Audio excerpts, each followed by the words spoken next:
Why is it that I don't hear more people talking about artificial intelligence, especially in the childcare industry? In today's video, I want to open the discussion of AI in early childhood education and more specifically, just take a quick little dive into ChatGPT. I have heard a lot about ChatGPT when scrolling through TikTok and Instagram. Maybe it's because of the way that my algorithm is set up, but I definitely do not hear anybody in the childcare industry space discussing ways that it could be used to advance or make your life easier within your childcare business operations. And I don't care what level you are at. If you are a home based childcare provider of only a few kids, or if you're running multiple childcare centers like myself, then you can figure out a way to incorporate ChatGPT to just make your life a little bit simpler. I am not going to pretend like I am some tech guru. I definitely am not. I'm not in the tech industry. I don't know much about artificial intelligence, but I have played around with this OpenAI ChatGPT website, and that's all that I really want to encourage you to do as well after you watch this video. Just play around with it, and I will pass information on that I have heard from the videos and content that I've been consuming that surround this topic, and I will explain why I think it's important for you to utilize it as well. So I guess we can kind of start there. Again, I am no expert, so I just typed into Google, what is artificial intelligence? I want to explain to you what it is before we just skip over into ChatGPT. And Google says the artificial intelligence is the theory and development of computer systems able to perform tasks that normally require human intelligence, such as visual perception, speech recognition, decision making, and translation between languages. That sounds scary. It kind of does, but I think that we are already living with technology and tools and artificial intelligence that we might not even recognize as artificial intelligence and what it is capable of doing. If you use Amazon's Alexa, because I don't want to say it out loud because I have one in my house. That thing is always listening to you. If you use Siri on your phones or your Apple Watches, that thing is always listening to you. It is a little sidekick, and that's exactly what I have heard ChatGPT described as most recently. Someone described it as a tool that they keep open on their work computer as a sidekick. Now, what is ChatGPT? If you have heard of it, you're probably somewhat interested or following certain people within the tech industry or AI industry, that your algorithm might keep bringing it up for you as well. So, to give you a quick synopsis, let's go over to ChatGPT and ask it what it is, and then I'll explain more about how you can use it in your childcare business. So, this is the ChatGPT website. It's chat.openai.com/chat. You do have to create an account, and once you create an account, you can begin having conversations with it. Literally, conversations, and you'll see what I mean in a second. So I want to ask, how would you simply explain what Chat GPT is? And in seconds, it will spit out an answer for you. ChatGPT is a computer program that uses advanced algorithms to simulate conversations with humans. It is essentially a chatbot that has been trained on vast amounts of text data, allowing it to understand and generate natural language responses to a wide range of questions and topics. In other words, you can ask ChatGPT a question or give it a prompt, and it will respond in a way that is similar to how a human might respond. It's a powerful tool that can be used for everything from answering general knowledge questions to providing personalized recommendations based on a user's preferences. Now, that again can seem a bit intimidating. Like, why does this computer know so much about me, or why does it know so much? How could it generate such a response in just a couple of seconds? And when I tell you that, like, this is barely even touching the rim of what I have seen it do, um, and questions that I have asked, this thing can write essays for you. It can deliver speeches. It can make up fictional stories. It can do a lot. And I think that the last sentence there highlights one of the reasons why it is so important that you use it and get used to it. If you are interested in making your life easier or your work easier in actually using AI tools, once they become more common and more well known to the public, because these things are being developed not just by the open AI company or ChatGPT company, whoever owns this. I think honestly, strangely enough, Bing, the company Bing, now owns this, or Yahoo. Does Yahoo own Bing? I don't know. Somebody owns it now. But Google is developing their own AI, their own version of ChatGPT, and other versions of it exist. And if you're interested in me taking a deeper dive into other types of AI that could be helpful in the childcare business operations, let me know in the comments below. I'll be happy to explore any sort of AI system that might be helpful for you. But going back to the last sentence, it says it's a powerful tool that can be used from everything from answering general knowledge questions to providing personalized recommendations based on a user's preferences. Based on a user's preferences. So if you are not using it and you need to use it in the future, um, it will have a harder time giving you relevant things to what you need, if that makes sense. And I feel like I'm not explaining this perfectly, and I know that I'm not, but from what I can understand, the more you use it, the smarter it becomes, because it's like taking the information that you're asking it or telling it, and it is doing its own little downloads and research and making better responses based on that. So you can, like, you see the question that I asked is, how would you simply explain what ChatGPT is? And it gave me this 2-paragraph answer. I could say something like, make this more simple.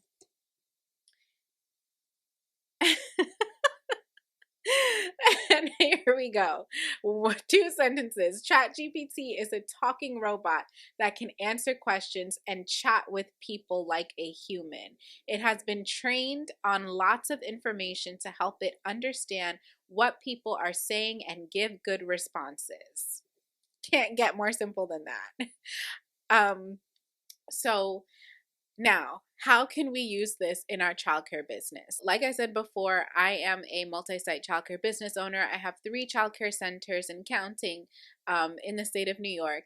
And I also provide virtual, personal one-on-one video consultations with my clients to help them start or grow or figure out better business strategies for their childcare businesses. So, of course, when I came across ChatGPT, I wanted to know, how could I use this, or how is this going to affect my industry, my business, my livelihood? How could it affect it? Because there are a lot of people that are concerned that it's going to take away jobs, and that it already has. And maybe that's true. I personally have not done a lot of research into how many jobs it has taken away, or like, are people actually letting go of are companies actually letting go of their employees because of this tool?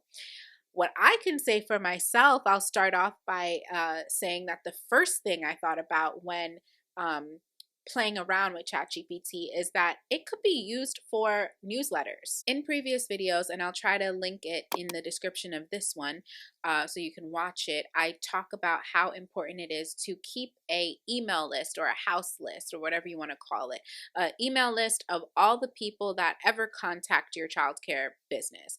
Any parents that are inquiring, whether you have space for them or not, you want to make sure you are collecting their contact information, names, phone numbers, emails, and ages of their children, or birthdays of their children more specifically. If you can get all that on the first phone call, you can develop a nice organized waiting list, and you can also keep their information to continue to market to them over time, sending them information about your business and what you have available, or just more importantly, sending them useful resources that they can use at home with their children, or information about the what's happening locally. Like, you want to be a useful resource for parents. If you cannot be their childcare provider now, if they know that you provide useful resources, they will likely come back to you in the future, or at the very least, they won't forget you unless they unsubscribe from your email list, which honestly, that doesn't happen that often for me, at least from what I've noticed. I don't overwhelm, I don't send a whole bunch of. We're getting off topic. Never mind. I watched the other video, and if you're interested in a video about how I do my newsletters or how I manage my email marketing, let me know in the comments below. I'll make a separate video. But within those email newsletters, I struggle. Like, I really struggle to come up with things to say. Like, yes, finding the resources, like if it is events that I'm trying to um, pass along information about non-competing events or activities, things locally, that could be easy to find just by Googling what's going on. But you also want to like have good copy, what's called copy. The text that's in the body of your email, you want it to be useful for them and actually something worth reading. And I have a hard time making the time to sit there and copyright, like writing out important or relevant or reading worthy information. So, ding, ding, ding, light bulb went off when I saw ChatGPT. I was like, wow. I was seriously considering hiring a newsletter marketing person, someone that can just come and copyright for me. But it's really not that serious. I just being honest, like I'm not a blogger. I'm not running a blogging business where people are only looking to me for my emails. They're looking to my businesses for childcare service, realistically, and having useful resources in email and interesting things in email is helpful for that. And when I do get to a level where I have maybe dozens or hundreds, possibly, of childcare centers in the future, and I have a department specifically for copywriting and my website and emails. If I can set that up in the future, I absolutely will invest in it. However, for now, when it's mostly me handling the marketing, I'm this seems like a really helpful, useful tool that is going to save me lots of time. Full transparency, I did just transition someone in my administrative team to be our marketing manager, but her focus is mostly going to be on capturing video content and photos and things to put out on our social media. And I did explain that our email newsletters will eventually become her responsibility. But I also told her about ChatGPT. Like, I want to save everybody time. And it's not, some people argue that ChatGPT is going to take away creativity. And I do think that that is an understandable argument, but there are ways to generate ideas and use it more so as a sidekick rather than just copying and pasting.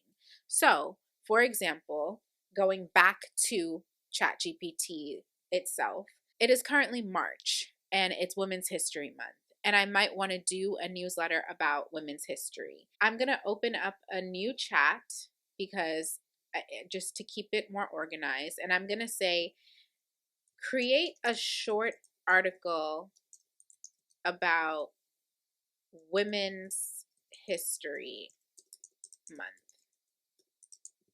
I'm going to even like create a very short article and maybe even put the word blurb, because actually, just so you can see how lengthy it can be, I'll just say create an article about Women's History Month.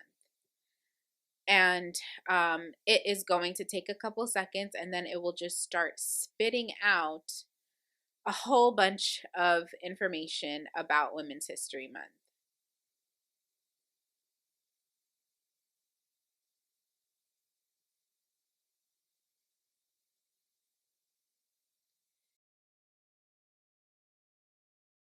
That took honestly a little longer than I expected.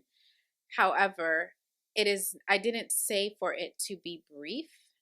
This is honestly the longest that I have seen it take when it comes to providing a response. Usually it's a couple seconds and that thing is typing really fast. So I think that the reason this is taking so long is because I didn't specify to make it short, and it is probably like, it's probably doing a lot, and I don't need it to do a lot.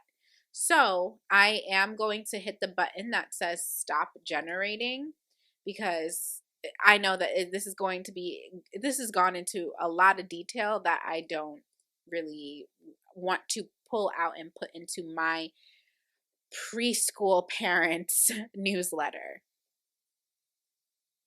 So to be more specific, I'm going to say create a short article blurb about Women's History Month for preschool parents.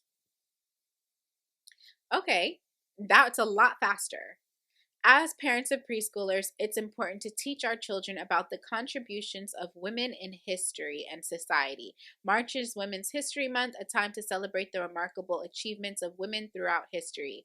Use this opportunity to read books about famous women, talk about the important roles women play in our lives, and encourage your children to dream big and pursue their passions. By honoring the women who have come before us, we can inspire the next generation of strong, empowered women. Y'all, come on. Come on. What an article. What a blurb. What a blurb. That is something that I might just copy and paste and maybe change up a sentence here or there. From my understanding, this is not plagiarizing, like it's not pulling this exact, like this didn't come out of somebody else's article that some person wrote.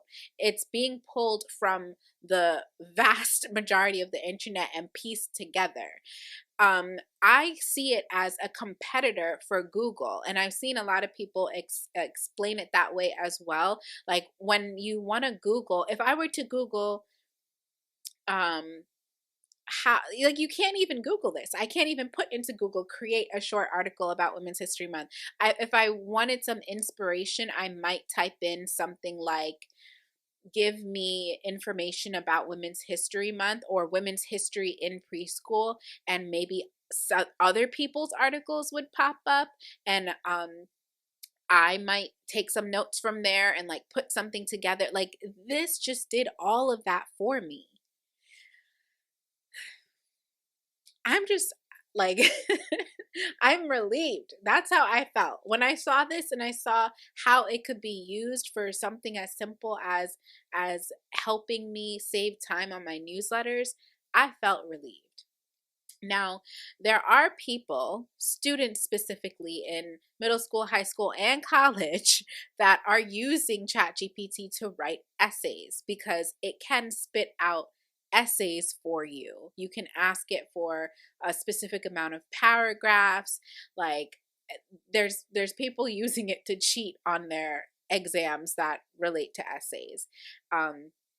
So, not to be a snitch, but if you've got high school kids, if you've got children in high school, maybe ask them about it.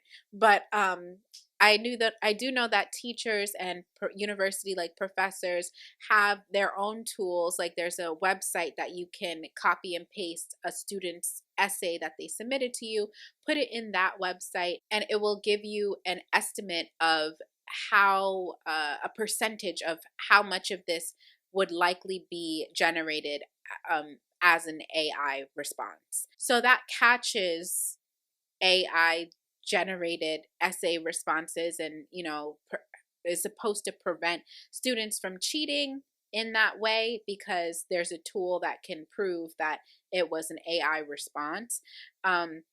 However, on the flip side, there are also websites that students can use to copy from ChatGPT and put it in this website to rewrite everything to make it less of an AI response. I don't know. That does not have anything to do with early childhood education, but I think that it's important rather than either way, like the higher ed students and teachers are going to have to figure this out because AI is not going anywhere. The more that it's being used, like people need to just start getting used to it. If you are a higher education teacher and looking for an idea on how to figure that out, good luck to you. I'm sorry. But as a business owner, this is a game changer. So you could even, if I wanted to say, this is too long, can you make it a bit shorter? Let's see what it says.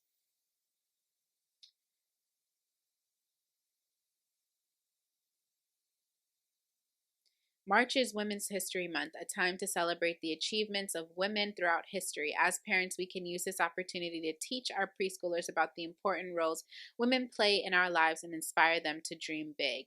Let's honor the women who came before us and encourage the next generation of strong, empowered women. Can you make it one sentence?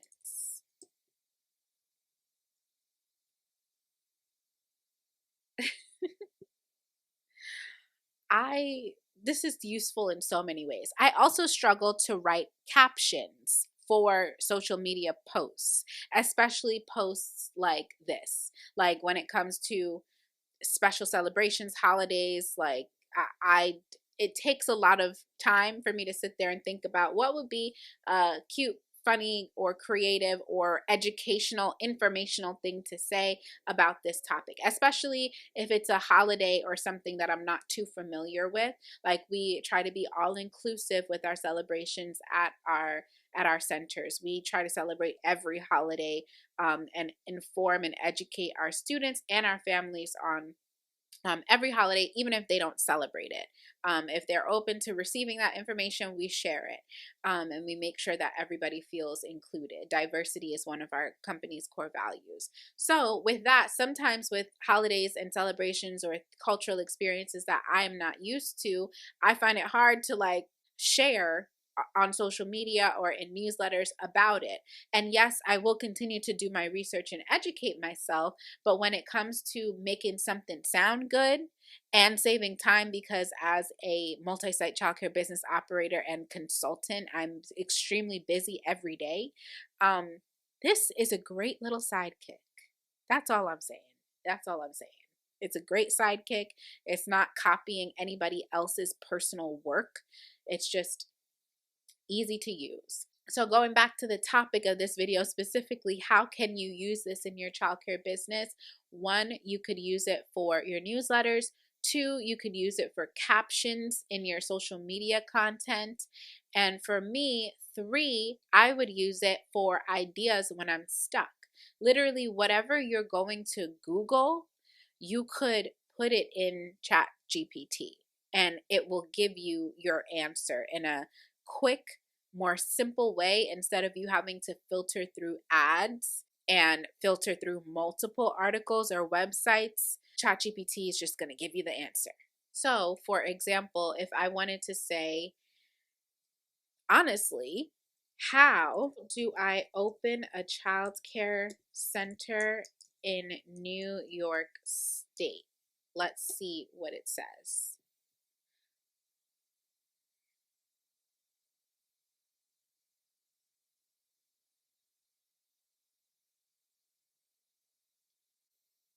Wow, it's still going. Now, when we talk about being put out of business, you would think that something like this intimidates me, that it gave you step-by-step instructions on what to do. And yes, while it did, this is factual. Like I was trying to see, is it going to give you the licensing agency? And it did. This New York State does have, this is the licensing agency name for New York State, but it gave you the basic steps of what to do, and you can ask for, can I have more information on step 2? Developing a business plan. Wow. Wow, wow, wow. Your business plan should include executive summary, marketing analysis, services, management and organization, marketing and sales, financial plan. Like it is giving you literally all of the steps, and you can continue. The crazy thing is that you can continue to just keep having this conversation, ask it for more detail on those things. And I, again, like I don't feel concerned that people knowing this would choose to not reach out to childcare business consultants or coaches anymore, because obviously we do have the actual experience of running the programs and knowing the mistakes that we made. And I'm someone that very openly shares my mistakes with you. The last video I posted on this channel was about how 2022 was the crappiest year, and I want you to learn something from it. So obviously ChatGPT doesn't have that life experience, but when it comes to the what to do, this is telling you what to do. It's telling you what to do. If you wanted something simple, clear, written, an outline, like use it. So again, the more that you use it, the more it will get familiar with you and what you need. It will be easier for you to use it, and it will be easier for the system to spit answers out to you faster, from my understanding. I could be wrong about that. But I am more so seeing this as a cool little sidekick to ask questions to when I get stuck on something. Literally, if you need like a synonym for something, a definition of something, if you want to know how to say something more professionally, and let's be real, some of us in this childcare industry did not have a formal like higher education. You might not have gone to college, you might not have gone to go on to get your master's, or definitely many childcare business owners did not get their degrees in business. We might have gotten it in education, like myself. There are certain things that we don't know in terms of operating business in general, or communicating, negotiating things. If you don't have the financial resources to pay for specialized people to help you, like a lawyer, or like someone to help you negotiate your contracts, or I've seen someone use ChatGPT for the purposes of disputing something within their lease agreement, and getting their deposit back after their landlord said that they weren't going to get it back. And ChatGPT was able to give them a letter to send to their landlord, and the landlord gave their deposit back. Like, I'm not saying that everybody's specialty would be put out of business because ChatGPT or AI is the be all end all. It's not. It's really not. Again, people, actual human beings, have life experience. They understand firsthand what to do in most situations that they are specializing in. But not everybody, as business owners, as childcare business owners, we don't all have access to the same resources, either financially or maybe locally. Maybe you don't know someone or have access to a person with a specific specialty that can help you with something. And even if you do, maybe you just need a quick fix that's inexpensive, or just a little sidekick. That's all I'm saying. It's just a sidekick. If you're interested in this, please let me know your thoughts in the comments below.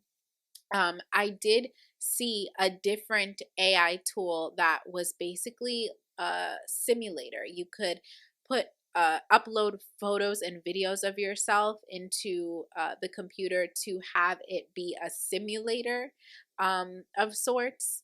If you're interested in that, let me know. I'm not going to do it. Not yet, but I will take a deeper dive into what it is and what I immediately thought it could be used for. So if you want to see that video, like this video. And once again, leave a comment below to let me know your thoughts on ChatGPT and how are you going to use it in your childcare business. Please be sure to follow me on Instagram at Dani Christine Consulting, and I will see you in the next video. Bye-bye.